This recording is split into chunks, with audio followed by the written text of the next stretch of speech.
Okay, ang atong lecture karon naa sa providensya sa Ginoo, no? Providence, the doctrine of God's providence. Chapter 5 kini sa Westminster Confession of Faith. Unya ni anata karon sa section 4. Akong basawan ang section 4.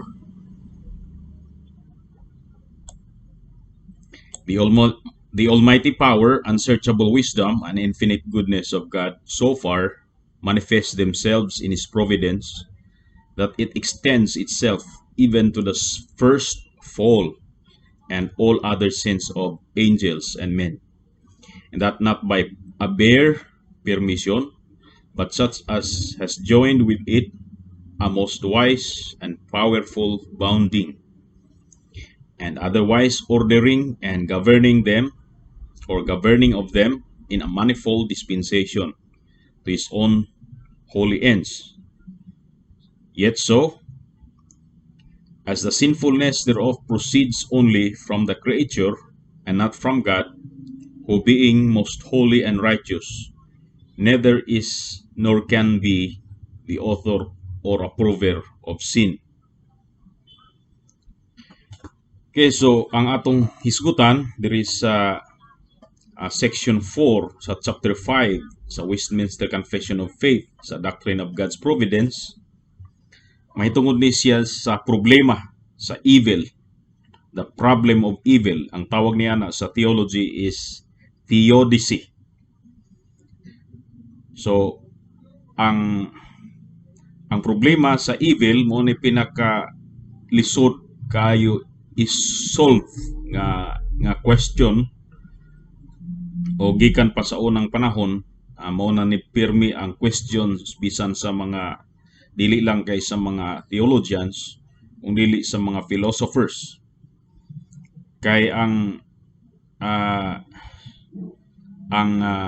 ingani man gud ni nga God is all good, no? Tanan niya nga pagkasiya is all good. Dayon human God is all powerful. So ang Dios pinaka-powerful nga ang tanan nga wish niya matuman, ang tanan nga gusto niya matuman, o walay iyang gusto nga dili matuman. Powerful man siya. So now kay all good ang Dios, meaning nga ang tanan nga iyang gusto good ra. Pero naay number 3 nga there is the presence of evil. So nganong na may evil nga ang all good and powerful God mauman ang naa diha nag-exist. Nga ano man nga na may evil. Og sa mga atheists kadtong mga dili motuo sa Dios, kini ang ilang gihimong reason nganong dili sila motuo nga dunay God. Now, mo ni ang problema karon. Now, sa atong Westminster Confession, una sa tanan, dinhi ang problem sa evil, problem sa sin, sickness, death, suffering, ang tanan ni ana nga problema na apil ka na sa God's providence. Now, ang God's providence, naa sa time na sulod ang providensya sa Dios, naa sa oras, no? Meaning naa siya sa finite condition, nasa finite nga world, or nasa finite nga universe. Nasulod siya sa mga butang dili eternal, o mga butang niara sa created order na bilong. Ang sin, ang suffering, ang evil. So tanan kana nabilong diri sa created order. Kay ang providensya sa Dios, no, providence sa Dios, labi na sa panahon karon nga wala pa moabot ang eternidad nga umaabot. Kanang gitawag nato for the sake sa atong understanding nga future eternity future. Sa dihang niya pata sa time, kaya ang time mo man lagi na ang brackets or mo man lagi na ang parenthesis sa eternity. While diri pata sa sulod ni ini nga parenthesis, nga gamay nga parenthesis sa endless nga duration nga mo ang eternity. Diha misulod kining evil. Now, sumala sa atong confession, ang atong providence, ang act of God's providence, dili lang, wala lang siya nagapanglihok. Wala siya gapanglihok ug wala siya mo effect dito sa mga good things lang. Kung dili ang providence sa Dios nag-extend, meaning appeal gipayungan, gi-appeal sa gisakop sa God's providence, appeal ang evil, ang sin. So dili lang kay ang holiness, ang goodness, ang truth, pati ang evil o ang tanan nga falsities sa kalibutan, tanan nga sufferings, appeal usab na sa providensya sa Dios. Now, ang atong confession nagsulti, of course, naman sa Bible, kay before na nahimong confession, nag-study pa man sila maayo sa Bible, ug unsa ang giingon sa Bible, gibutang nila into propositions, gibutang nila into writing. Ang evil na niabot tungod sa angels, of course, kang Satan, o tungod sa mga tao, of course, kang Adam, katong atong first nga parent, o kang Eve, nga atong first nga maternal parent nato. So, nag-abot sila tungod aning gihimo nga violation, gi-violate sa angel ang ilang ang trust sa Dios, o gi-violate pod sa mga tao ang trust nila sa Dios. So dinhi niabot ang evil, og mismo ang pag-commit sa mong evil, matud pa sa confession, appeal na siya sa providence sa Ginoo. Kay ang tanan nga panghitabo gikan sa maayo paingon sa dautan, o gikan sa pinakadako nga panghitabo hangtod sa pinakagamay, tanan kini appeal sa providence sa Dios.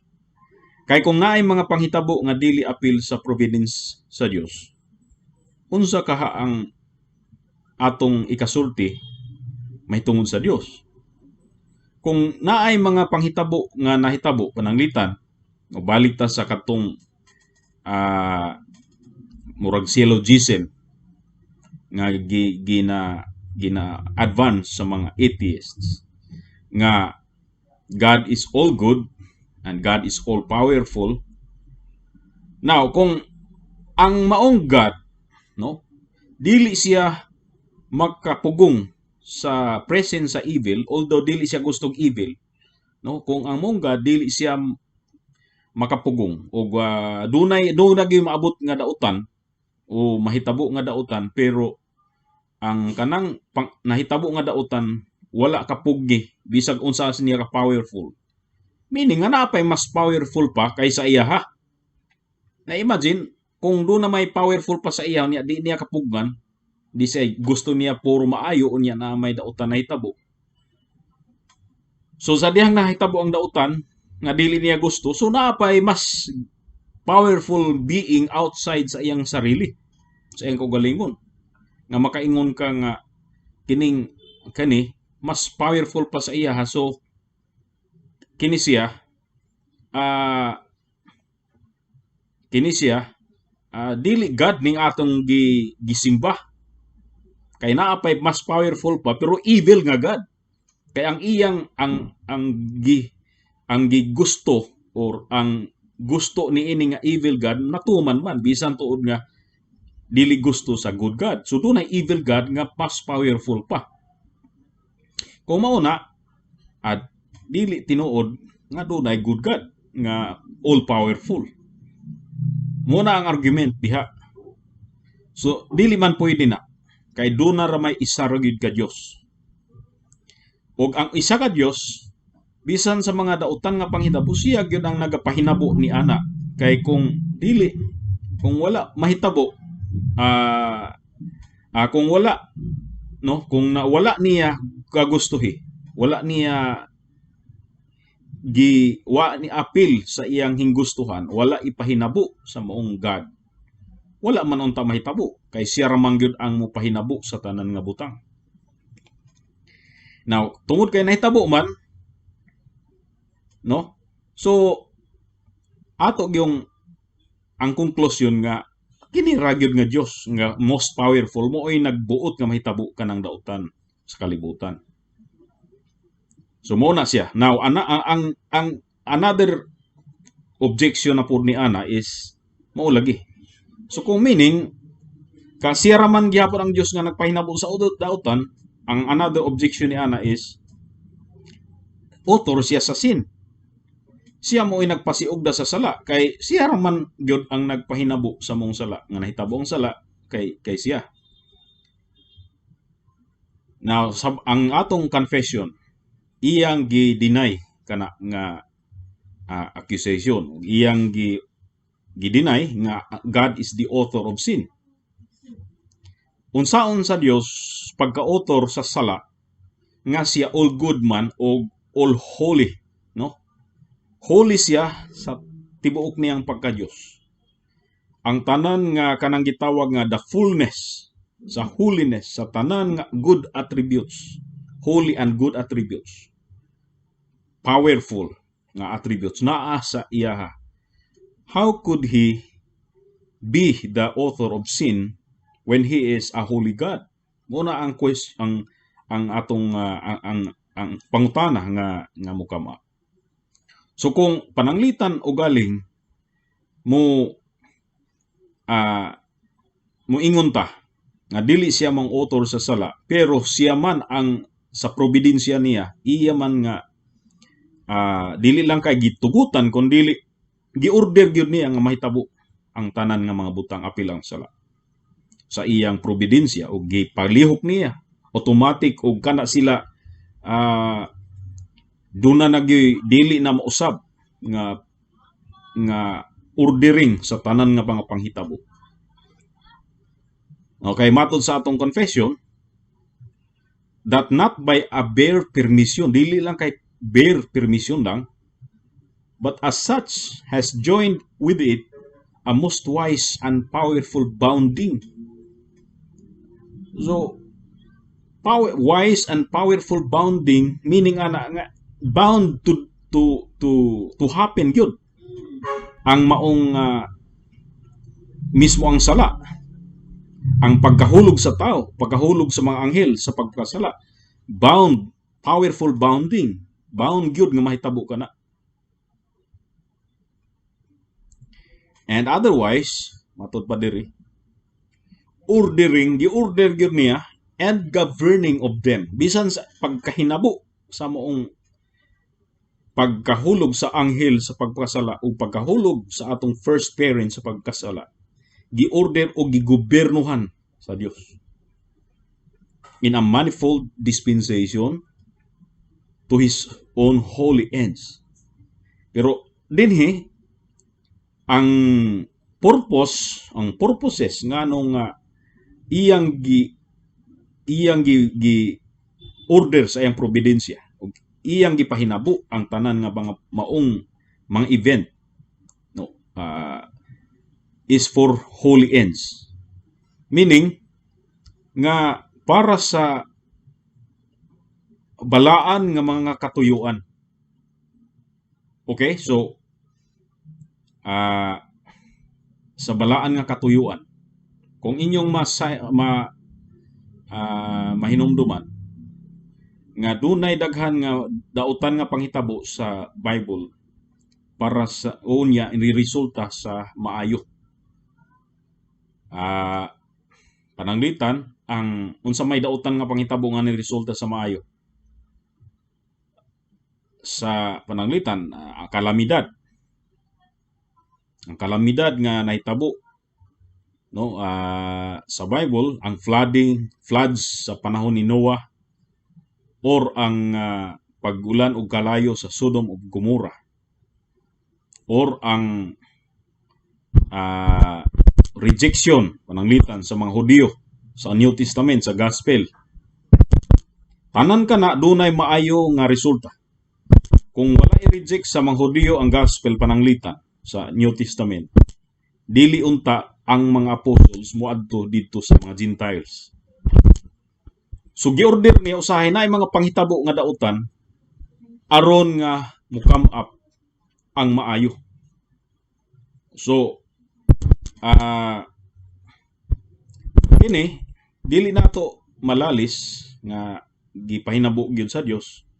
Dili po nato mingon nga mas duna patay mas maayo pa nga pamaagi unta nga ang pamaagi sa Ginoo dili maayo. Kay wa na gyud mas maayong pamaagi kaysa pamaagi sa Dios. Nga gipahinabo kadtong mga dautan nga mga event. So, mahitungod sa sala, kung wala mahulog si Adan o si Iba sa pagpasala, ang mahitabo is wala untay incarnation. No, makita nimo nga wala unta si Jesus Christ magpakatao sa kalibutan. Ang God the Trinity, wala unta ang second person of the Trinity mo anhi sa kalibutan aron nga si Jesus Christ matao sa unod nga mahisama sa ato yun. So dunay mga rasones nga at first dili masabtan nato, pero later on sa dihang manifest na unsa di ay ang kaning tuyo sa Dios, diha nato masayran nga duna di ay holy ends or mga balaan nga mga katuyuan ng Ginoo nganong iya na nga gihimo. So niini matod sa subusa, matod pa diri, yet so matod pa niya, sinfulness thereof proceeds only from the creature. Ang pagpakasala nagsumikad lang sa binuhat and not from God, dili gikan sa Dios, who being most holy and righteous neither is nor can be the author or approver of sin. Na ato sang i-define kining pagpakasala. Unsay meaning sa sin? Ang meaning sa sin is the lacking of conformity to God. Okay? Unay meaning sa Dios, ang pagkakulang sa pag-conform sa atong sarili sa Dios. O diya sa Bible po, ang meaning sa sin is transgression of the law. So kung walay balaod nga na-violate, walay sin. So kana diha ngano nga dunay sin tungod kay dunay balaod nga na-violate. Unya ang balaod mismo, no? Ultimately ang Dios mo'y balaod.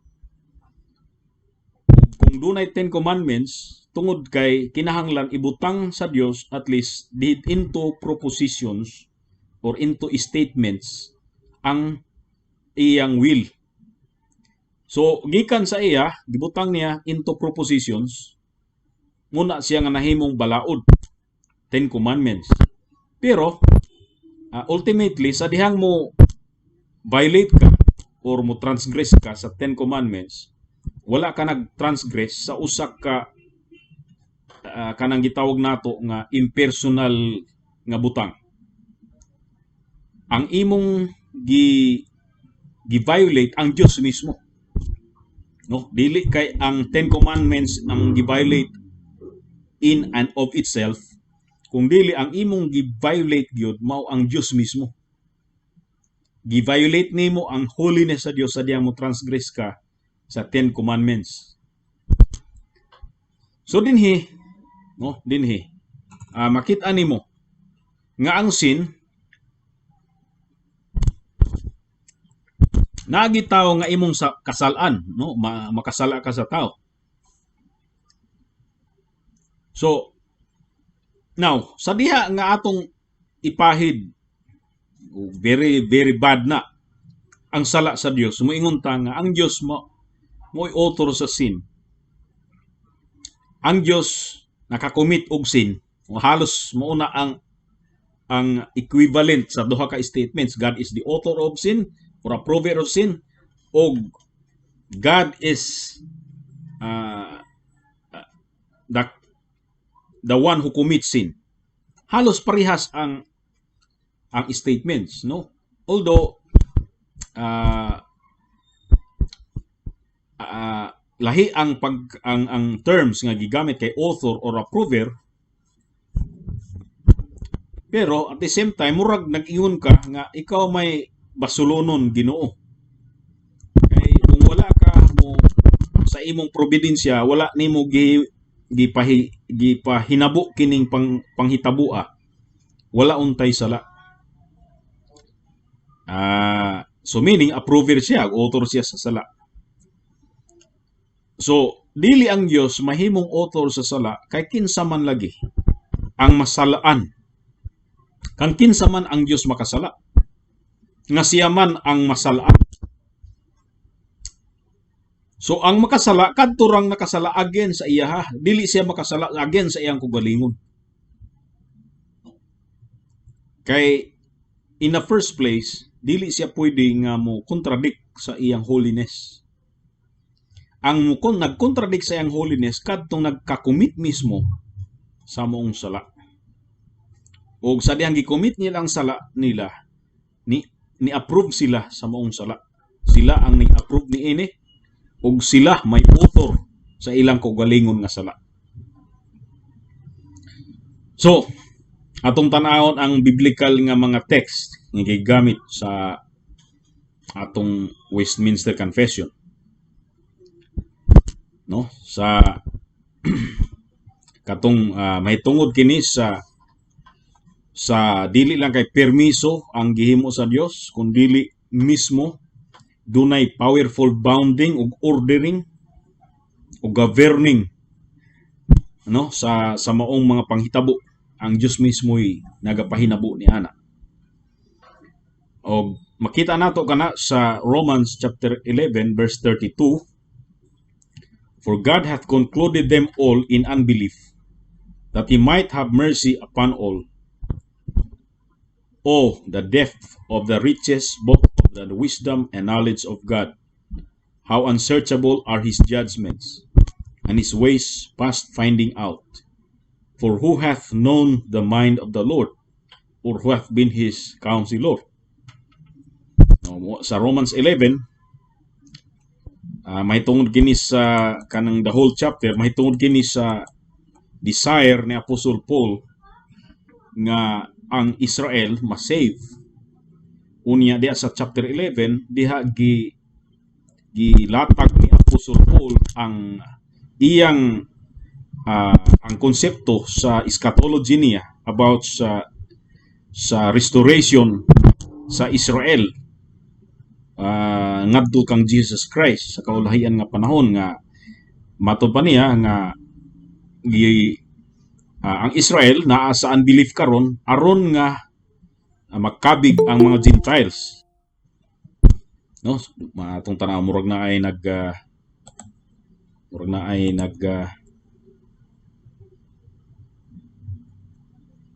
si Pastor Jason,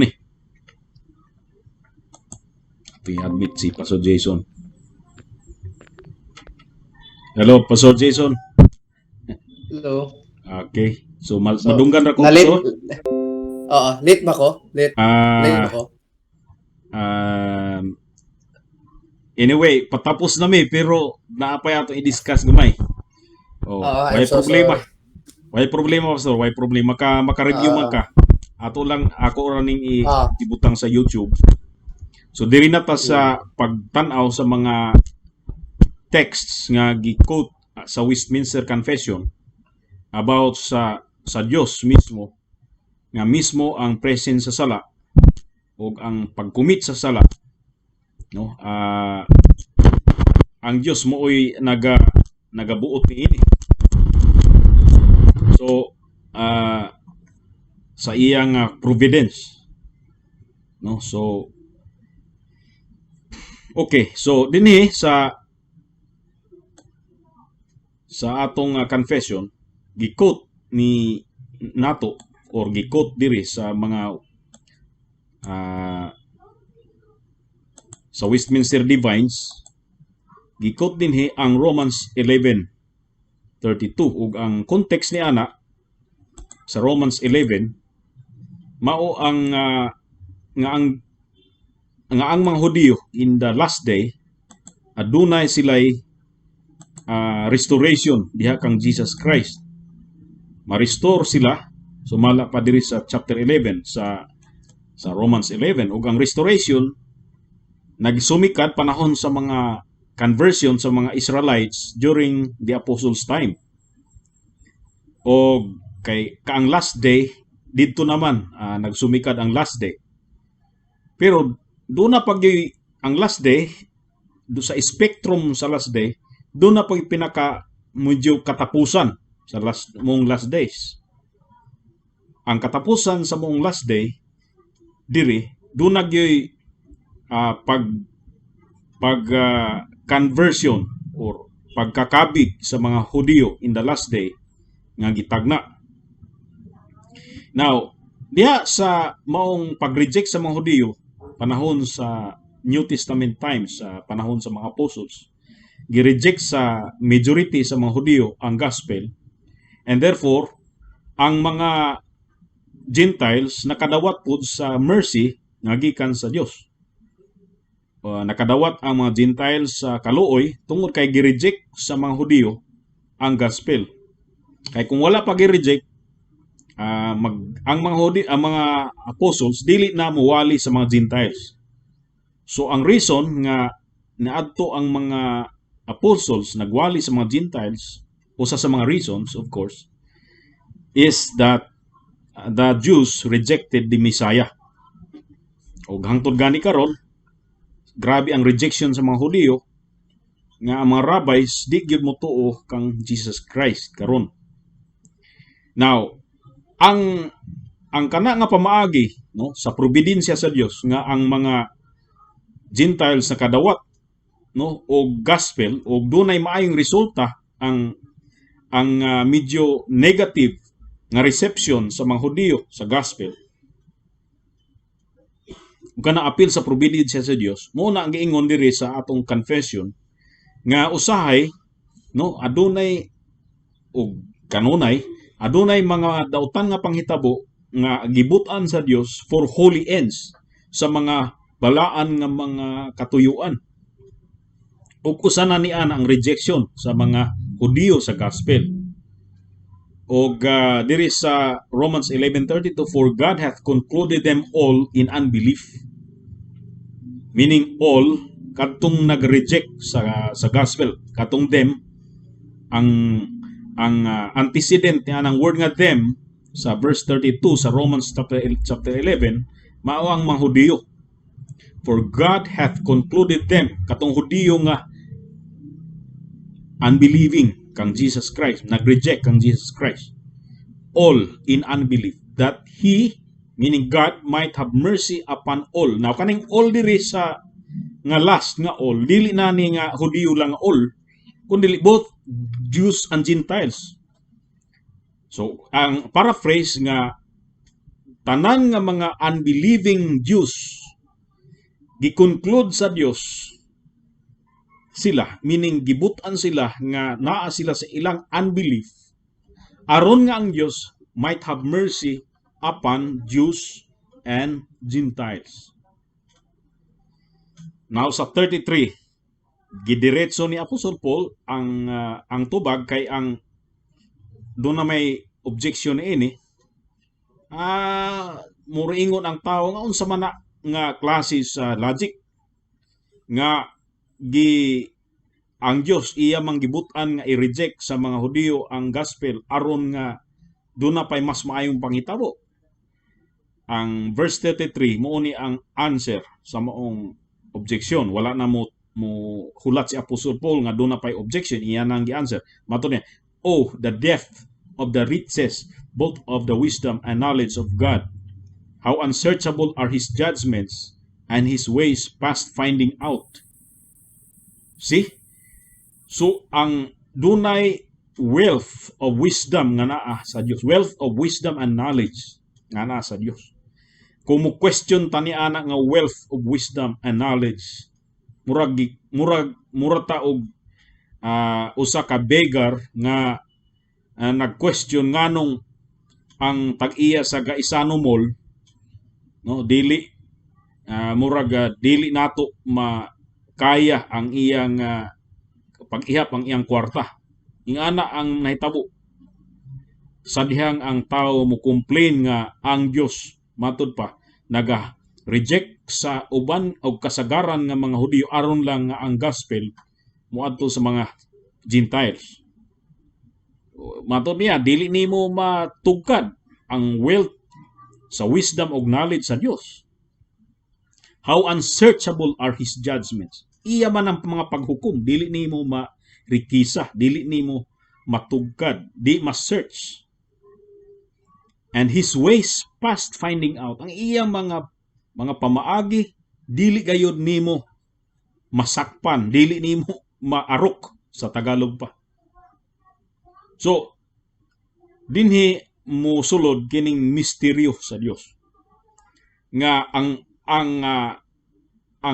evil, no, ang evil sa kalibutan ni abot sa kalibutan o na-commit in fact sa mga sinners, sa mga wicked, ang evil. And at the same time, ang Dios maoy nagbuot ni ana nga mahitabo. O kung nahitabo ka na, ang tao tungod sa iyang autonomous mind nga gusto niya nga siya mas righteous pa sa Dios, ipakita sa Dios sa tao, sa objector nga mas holy pa siya sa Dios o mas fair pa sa Dios. Ang iyang objection nga unsa man ka Ginoo, unfair ka, bad ka, kay nganong imong gitugutan. So sa diha nga mo object among tao, mo mimo niya na nga statements, gipakita niya nga mas fair or mas kuan ba siya, mas righteous pa siya sa Dios. O ang iyang righteousness, ang akong question na pod sa mong tao nga nag-object, asa man gikan ang righteousness sa mong tao? Ang tubag ni ana sa iyang sarili nga presumption nga righteousness. Kaya ang righteousness dapat gikan sa Dios nga tinuod aron matawag nato nga dunay righteousness, dunay just and fairness. Kung imong i-question ka na, now kinsa man na po'y mas fair di ay nga God outside sa God sa Bible nga mo question ni ana nga God. O may lain nga fair kundi kana raman nga God. So kung mo question ang sa katawo ni ana, nagpasabot lang sa iyang rebelyoso nga kasing-kasing gyud. So dili ang providence sa Dios ni sakop dili lang sa mga good act or actions or motions sa mga tao sa kalibutan or ang tanan nga ilang mga actions, kundi pati sa evil actions o evil events o mga calamities gikan tanan kana nagapanghinabo kana pinaagi sa probidensya sa Dios. Another passages, no, nga gipakita sa Bible nga ang mga evil nga mga panghitabo, no, sakop sa probidensya sa Dios. makita na to sa 2 Samuel chapter 24 verse 1.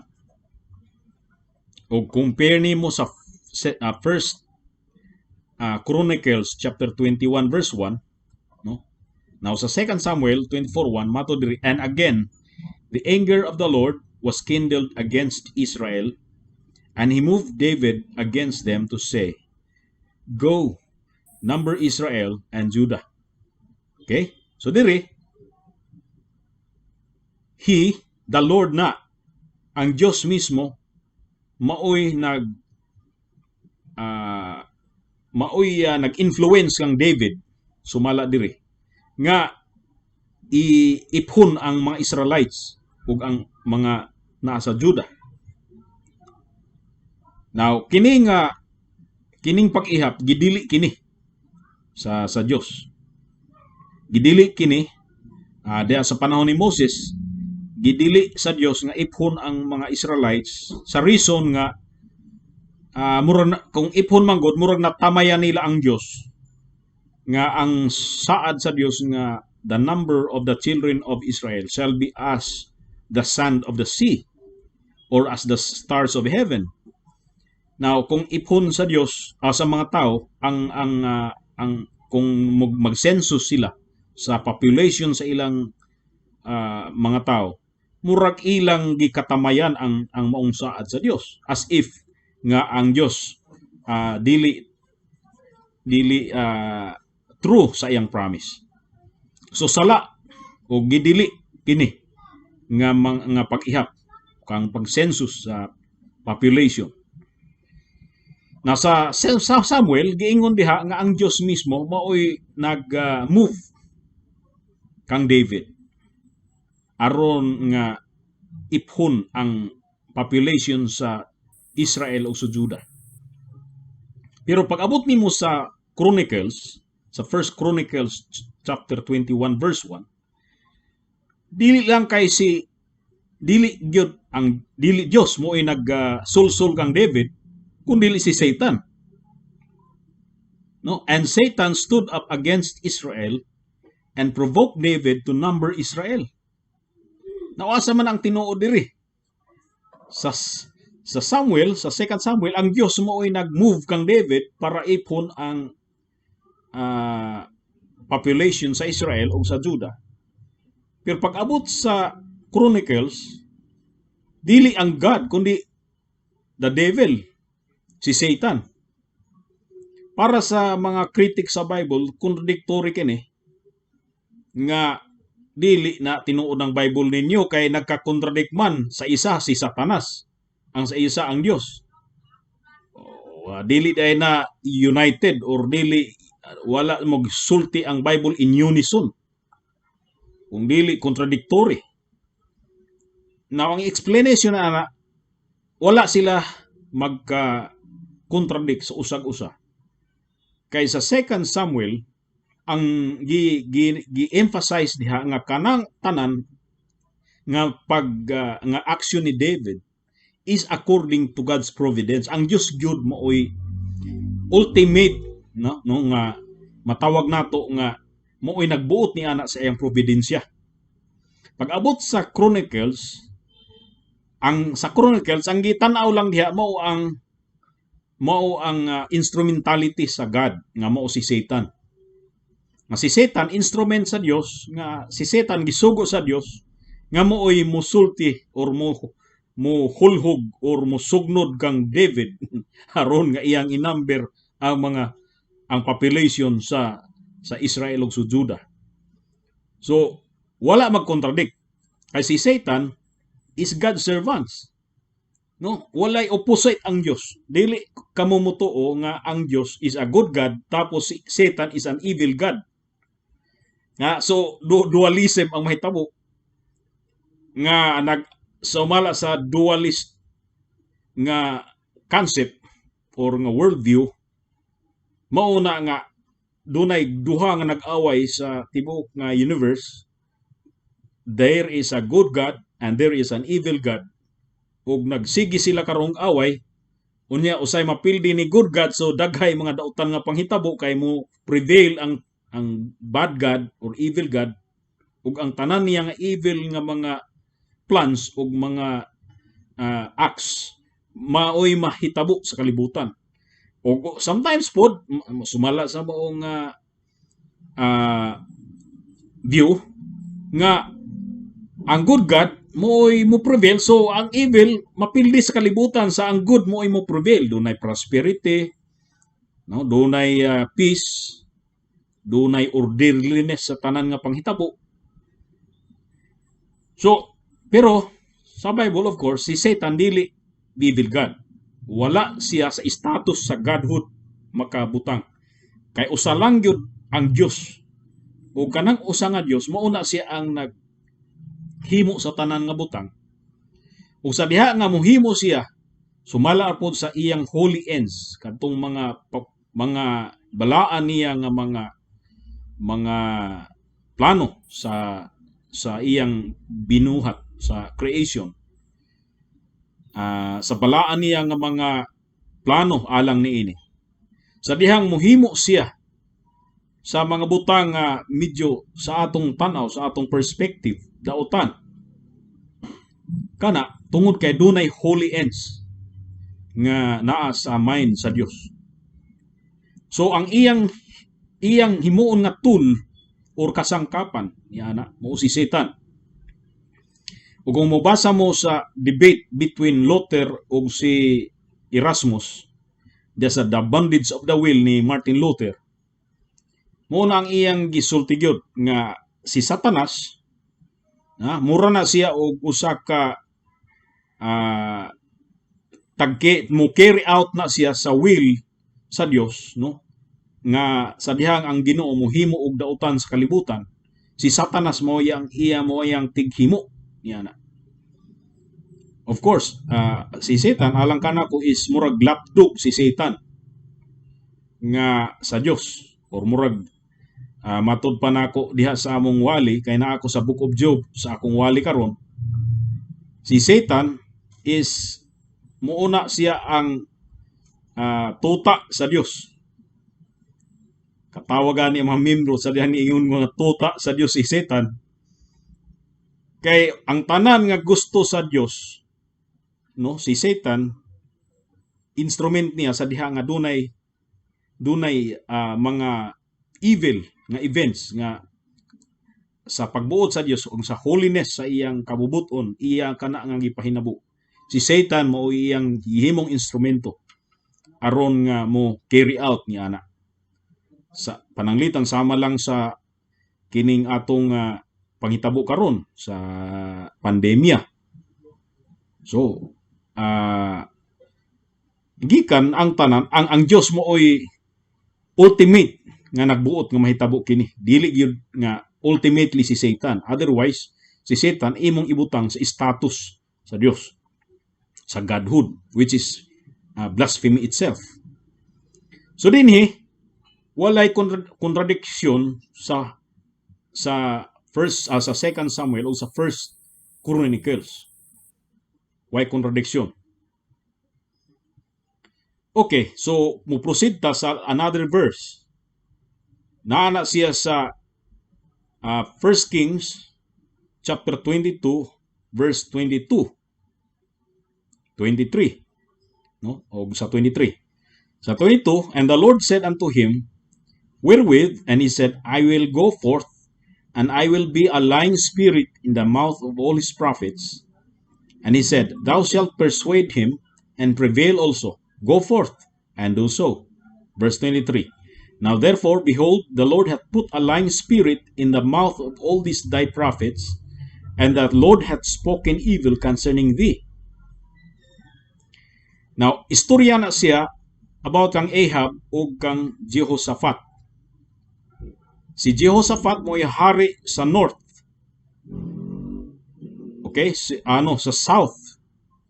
O si Ahab mo'y hari sa north.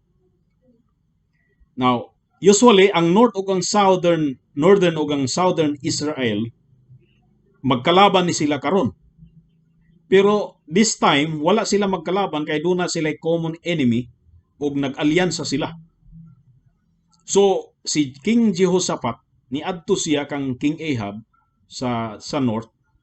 Ug giingnan niya si King Ahab nga basig na i-prophet dinhi nga pwede nato nga ma-consult may tungod sa will sa Dios. So ang tubag ni Ahab, no, naay isa nga prophet ni Yahweh, ni Jehovah. Na iyang prophet diri, pero dili ko gusto sa iya kay ang tanan niya nga pronouncement is against me. Wala man lang siya mga prophecies nga positive, nga medyo favorable para sa ako. Ang tanan negative, ang tanan nga iyang ginasulti. Yun. Arang-arang man ni ako mga prophets diri, matud niya kay naman pud siya mga prophets kanang prophets of Baal. Kay kini nga mga prophets nako, tanan nga ilang ginasulti is positive. So maka-encourage sa ako siguro, ana-ana ba ang paraphrase istorya. Pero ingon ni King ni Jehoshaphat, matod ni King Jehoshaphat, sige ra, bahala kung maminaw lang ta, paipatawag lang. Sumuto nga nagpatawag si Micaiah, usa ka prophet sa Ginoo. Pagpatawag ang Micaiah, nisulti gyud si Micaiah nga og negative nga mapildi gyud si Ahab sa ilang war against sa ilang kalaban mong Syria.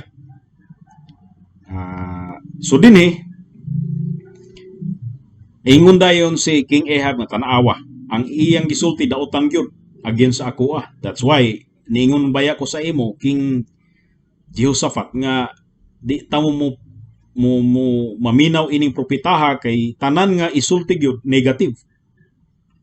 Maayo pa ning akong mga prophets kay positive nga ilang ang prophecies nila is mudaog ko sa gubat.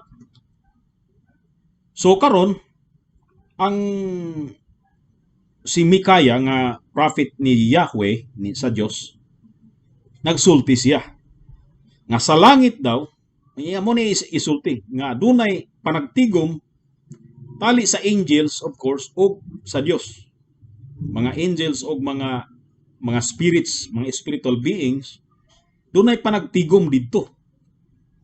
Unya ang Dios dunay desisyon against kang Ahab. Pero unsaon man pagpaabot sa mensahe sa Dios nga didto niya ipaagi sa mga false prophets ni Ahab. Of course, kani apil ni sa providence sa Ginoo, no? Apil ni sa gidikri sa Dios before sa time. Kini nga panghitabo niya na sa time. Unya niingon dayon ang usa sa mga spirits nga tuwa dito nagtambong sa maong gathering. Okay, imato niya, I will go forth moadto ko og ako ang mahimong lying spirit in the mouth of all his prophets. Mahimo kong usa ka bakakon nga espiritu diha sa tanan nga mga propeta ni Ahab. Ngunya ningon ang Dios, thou shalt persuade him and prevail also. Go forth. Ingon siya, sige, ikan kumbinsi si Ahab nga mudaog siya sa gubat. Dito pabakaka ang mga prophets ni Ahab. Na matod sa verse 23, now therefore, behold, the Lord hath put a lying spirit in the mouth of all these thy prophets. Gingnan ni Micaiah si Ahab, kining tanan nga imong mga propeta, mga prophets nimo, gihatagan sila og lying spirit sa Dios. And the Lord hath spoken evil concerning thee. So, klaro kay diri nga katong mga false prophets ni Ahab, gipadadaan sila og spirit. Og nakakita gid sila mga damgo og mga panan-aon, mga naagid sila nakit-an nga mga oracle, no, na ngagikan sa supernatural world. Og ang oracle mo kani nga mudaog gyud si Ahab sa gira batok sa Syria or Syria. So no, so mo ni ang naitabo nga panahon sa gubat na pildi gyud si Ahab, namatay si Ahab, no? Kay naay archer nga nipana wabi sa archer nga dili siya hari, kay ang iyang gibisti kuan man pangyano nga sundalo, wa man siya mo bisti sa harianon nga attire, no, sa tanan nga iyang gisulob sa iyang panglawas ug ang iyang gikabay-an nga kabayo, I mean ang iyang karo di man paharianon, wa man butangi og mga signs nga kini nga karwahe iya sa hari, kani nga karumata o kini nga karo iya sa hari, kundi yano lang og nagpakaron ingnon siya nga usa siya ka ordinaryong sundalo. So gipana siya kay abi nilag dili hari, kay do na may order ang kalaban nga dili pat yun ang hari. So gipana si Ahab og namatay, og din hinatuman ang prophecy ni Micaiah. So mo ni ang hitabo diri nga makit-an nimo unsa ang probidensya sa Dios, no? Nga bismo ang mga false prophets, ang Dios mao'y nagapahinabo ni ana. Sa atong panahon karon, daghay mga false prophets, mga false preachers. Gani si Joel Osteen, usa sa mga gisulti ni Paul Washer nga false prophet, ug matod ni Paul Washer nga si Joel Osteen gikan gyud sa Dios, gipadala aron mahimong judgment sa mga tao, no, nga mga dautan nga tao nga dili gusto sa tinuod nga gospel. So gipadala si Joel Osteen as judgment para sa ila, aron mo magawali si Joel Osteen og mga false doctrines, mga false teachings, ug mahimo ng isnare alang sa taong dautan as judgment alang kanila. Okay, so ang evil niabot, sakop siya sa probidensya, sa paglihok sa probidensya sa Dios. Another passage sa 1 Chronicles chapter 10 verse 4.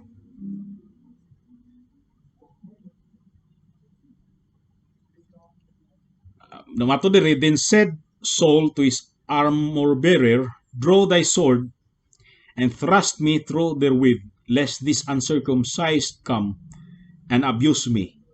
But his armourbearer would not, for he was sore afraid. So Saul took a sword and fell upon it. Sa 2 Samuel 16:10, niingon po diri, and the king, meaning si Saul, said, si David, ning king diri, and the king said, what have I to do with you, ye sons of Zeruiah? So let him curse, because the Lord hath said unto him, curse David. Who shall then say, wherefore hast thou done so? Now kani sa 2 Samuel 16:10 may tungod kini sa kadtong kudita ni Solomon, di isa Solomon, si Absalom. Nagkudita si Absalom og ni hawa si David gikan sa iyang kingdom ug nilikay siya kang Absalom. Unya dunay kaliwat ni Saul, ni King Saul, nga nagpanamastamas kang David. Iyang giblaspheme, gipanamastamasan si David ug giingnan nga kana maayo ra nga netabo sa imo. Ug sa ato pa bebuti nga sayo sa Tagalog pa. So gusto sa mga anak ni Zeruiah nga ilang patyon kining tawhana. Busa unsay gisulti ni David, matud niya, unsa may labot nako sa inyo mga anak ni Zeruiah. Pasagdi lang na siya nga sige og curse, sige og curse kanako, because matud niya, the Lord had said unto him, curse David. Ang Diyos mismo nagsulti sa iya nga iyang ipatunglo si David o ipatunglo ko. Who shall then say, Wherefore hast thou done so? So, para kang David, katong evil nga gihimo sa iya, gikan sa Dios kadto. O gi-recognize kana ni David. O, of course, panahon ni Job, bukan ni gihimo niya. Nga ang nahitabo nga bad kaniya, gi-acknowledge niya ang gikan sa Dios. Giingnan niya ang asawa, ato bang dawaton ang good lang nga mga panghitabo gikan sa Dios? Dili lang ba usab nato dawaton ang mga bad nga mga event or mga circumstances nga gikan sa Dios? So muna gihapon nga ilang gi-recognize nga dunay darker side ang providence sa Dios. O gikan kana sa Dios. O ang paglansang, of course, ang pagpatay, murder kang Jesus Christ. Matawag man nato nga murder kay wala man siya sala, no, sa side nila murder, pero sa divine side tungod kini sa daan ang gitakda kini sa Dios. Sa Acts 2:23, him, meaning si Christ, being delivered by the determinate counsel and foreknowledge of God, ye have taken, matud inyong gipadakop, and by wicked hands have crucified and slain. Giingnan ni Apostol Peter ang mga Hudiyo nga kamo maoy nagpadakop o gipatay si Jesus, gi-crucify siya, ipatay tungod kaninyo, ug maningil ang Dios kaninyo, sala ninyo kini. Pero at that statement, makita usab nato expressly gisulti ni Apostle Paul, by the determinate counsel and foreknowledge of God. Well, kini sa iyang decree na bilong ang moong verse nga apil kini sa mga plano sa Dios, busa sa providensya apil usab kini, mahitabo gayud kini sa providensya. O mao gid gihapon kini sa prayer sa mga disciples diya sa Acts chapter 4 verse 27. Nagampo ang mga disciples, apil na mga apostles ug ang tanan nga congregation. Matod pa niya, for of a truth against thy holy child Jesus, whom thou hast anointed, both Herod and Pontius Pilate with the Gentiles and the people of Israel were gathered together. Verse 28, for to do whatsoever thy hand and thy counsel determined before to be done. Now, ang gihimo ni Pilate, ni Pontius Pilato ug ni Herodes nga pagpadakop kang Jesus ug sa pagpalansang sa cross, ug of course with the consent with the cogitation or agitation sa Israel, kana tanan nga panghitabo kang Christ, nahitabo kana whatsoever thy hand, meaning ang kamot sa Dios, and thy counsel determined before to be done. So, okay, so gi-recognize sa balang kasulatan overall, no, nga sa iyang decree, ang tanan nga mga evil nga panghitabo naa sa decree sa Dios. O kay naaman sa decree sa Dios sa iyang providence in time, sa iyang providensya, nahitabo gayud kini og walay na decree niya bisan pa sa mga evil nga mga panghitabo nga dili dili apil sa decree sa Dios og busa naa karon sa iyang providence. Akong gikaingon, ang providensya sa Dios mo sa execution sa iyang decree.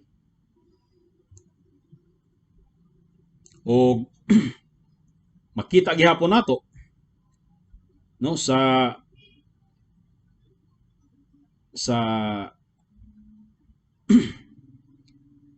diri sa Acts chapter 14 verse 16, sa dihang tuwa si Paul sa Athens, apil ni siya statement nga iyang gibuhian, apil na siya mga statements nga gibuhian ni Apostle Paul. Matod niya sa katubang niya mga Stoics o mga Epicureans, Matod niya, who in times past suffered all nations to walk in their own ways. So, dire, permission ang gisulti, pero, of course, appeal na siya sa providensya sa Dios. Now, about sa holy ends, sa mga balaan nga mga katuyuan sa Dios, o naay mga pangitabo nga evil, pero balaan ang iyang mga ends, ang iyang mga katuyuan, mo resulta siya ang mga evil nga mga panghitabo sa mga maayo nga mga katuyuan sa Dios. Sa Salmos 76 versikulo 10, mato niya, surely the wrath of man shall praise thee, the remainder of wrath thou shalt restrain. No, meaning, kung dunay mga panghitabo nga ang tao mismo, no, sa kasuko sa tao himuon niya ang dautan,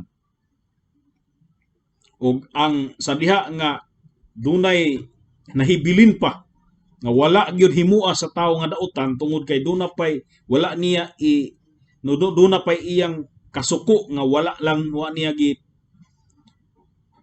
niya gitumanan ang iyang kasuko. Matod diri, God is the one who restrained. So both ang gihimo, no, sa tao nga wrathful ug ang pag-restrain sa iyang wrath gikan sa Dios. O ang explanation ni sa kasaysayan, sometimes dunay mga gera nga panghitabo unya dunay good nga outcome ni ana nga gera. Or adunay mga tao nga pananglitan sa tyrant o tyranny ni Pharaoh sa Egypt o again sa mga Hudyo.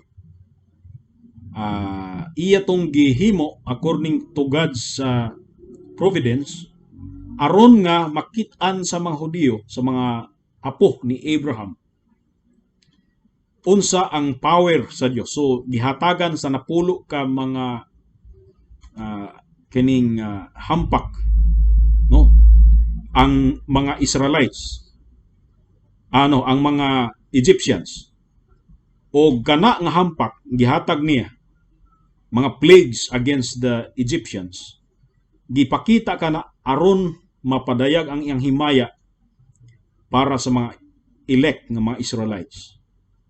So bismo ang pagharden sa heart ni Pharaoh gituyo kana sa Dios aron nga ang iyang himaya mapadayag.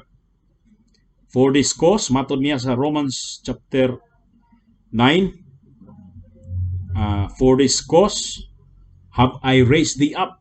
Gi-raise up sa Dios si Pharaoh para sa maong rason nga iyang luwason ang iyang mga pinili aron ipagawas niya ang mga Hudyo gikan sa ilang pagkaulipon ug aron usab nga mapahamtangan sa silot ang mga Egyptian. Kay diri ang silot sa mga Egyptians, ang sala sa Egyptians mo ang pag-tyrannize ug ang ulipon, no, pag-enslave sa mga Hudyo. So what if diha dayon nisugot sila nga mohawa ang mga Hudyo gikan sa Egypt? So walay punishment nga mahitabo sa ila. So kinahanglan i-harden sa Ginoo ang heart ni Pharaoh aron nga dunay punishment nga mahitabo sa mga Egyptians. O of course, napulo ka plagues, napulo ka mga hampak ang inflict sa Dios sa mga Egyptians atong panahon. Ug kana ni resulta sa holy ends. Ug magyapon kadtong panahon sa ni Joseph, na sa kang Joseph pa nga kabataan, nga gibaligya si Joseph sa iyang mga igsuon, unya si Joseph nahimong binilanggo dito sa Egypt, no, tungod sa sala nga wala niya himua nga giparatang kaniya. So ang pagbaligya sa mga igsuon niya kang Joseph. Evil kana. Pero matod pa niya sa Genesis chapter 50 verse 20. But as for you, ye thought evil against me, but God meant it unto good to bring to pass as it is this day, to save much people alive. So, para sa mga tao that day, tong actual nga pagbaligya ang Joseph, dili maayo ang ilang gibuhat. Of course, kita atong gisulti pod nga dili maayo. Of course, dili maayo ang pagbaligya sa iya. Human trafficking ang nahitabo niadto. Og man stealing matud pa sa Bible ang mong sala. Musala kanto. Pero actually nahitabo kanto aron nga si Joseph mahimo nga maoy nagasulbad or quote unquote savior para sa tanan nga Israelites o kana type kang Christ nga mao ultimate nga savior sa mga makasala. Siya ang mahimo nga instrumento nga sa diha nga mahimong governor na siya sa Egypt. Ang mga kaigsuonan niya nga tuwa sa Canaan, maluwas sila gikan sa gutom. Kay kung wala pa siya mabaligya, wala unta siya karon mahimong governor sa Egypt. So ang mga dautan nga mga panghitabo, no, dunay mga balaan nga mga rasones or holy ends. Okay, so last nga verse. Last nga passage, Isaiah 10:61. I will send him against an hypocritical nation, and against the people of my wrath will I give him a charge, to take the spoil and to take the prey, and to tread them down like the mire of the streets. Howbeit he meaneth not so, neither doth his heart think so, but it is in his heart to destroy and to cut off nations, not a few. Wherefore it shall come to pass that, when the Lord hath performed his whole work upon Mount Zion and on Jerusalem, I will punish the fruit of the stout heart of the king of Assyria, and the glory of his high looks. So, ang hari sa Assyria dinhi, gisulti sa Dios nga galamito niya kini aron sa pag-destroy sa mga kanasuran, sa daghan nga kanasuran. And yet, wala damha sa maong hari sa Assyria nga ang nagpaluyo ni ining tanan nga iyang mga acts ug mga iyang mga gihimo ug mga iyang pag-spoil sa kanasuran. Mao ang Dios. Luyo sa tanan nga iyang gihimo. Wala siya mudahom. Wala gyud siya mudaho. Wala gyud sa iyang panghuna-huna, sa iyang kasing-kasing. Nga muhimo sa kabubuton sa Dios, muhimo sa unsay plano sa Dios. Wala niya kana gidahom. Pero sa diya ang gihimo na niya, di ay sumala diri ang Dios mao man ang behind ni ining tanan. Okay, so dinhi lang tama ng atong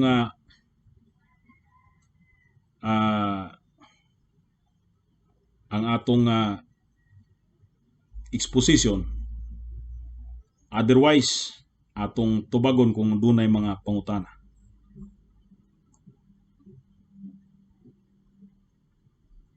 Naba mo'y mga pangutana?